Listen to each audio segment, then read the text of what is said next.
Kaya daw po natanggal at na-delete ang SMNI News Channel sa Facebook dahil daw takot sila sa SMNI. Sino pong sila yung takot sa SMNI?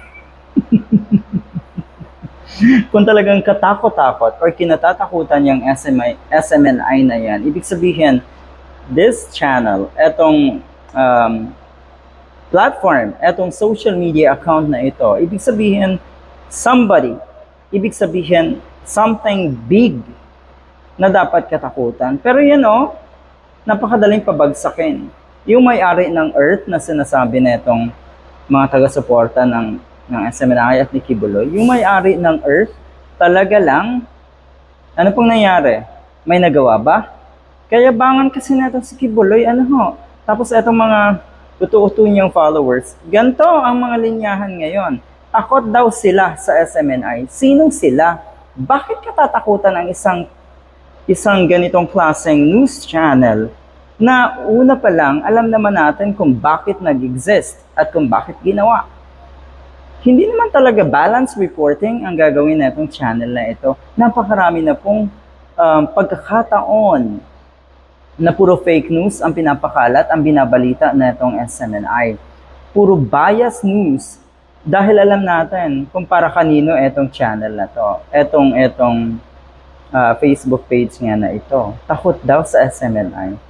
Katatakutan ang SMNI. Nakakatawa kayo. Diba? Kasi daw binubunyag ng SMNI.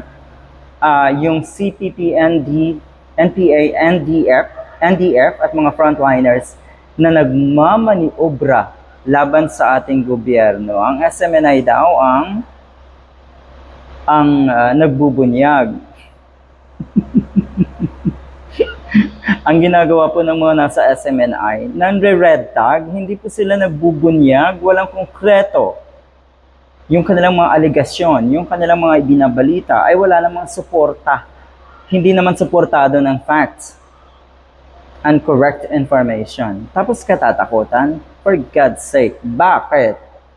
Ba't katatakutan ng SMNI? Hindi ba't ang daming natakot sa ABS-CBN dahil ang totoo niyan, etong mga pulahan, etong mga diehard, takot na takot kayo sa totoong balita.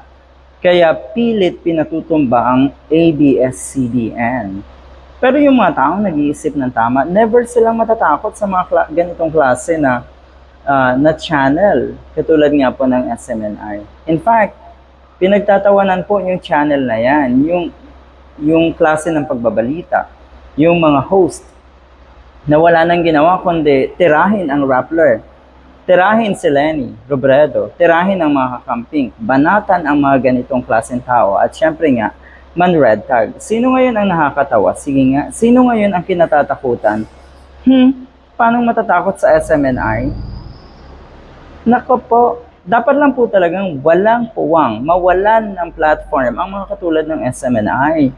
Dahil alam natin kung ano ang direksyon at klase ng balita, meron ang channel na ito. Ganun yun. Okay?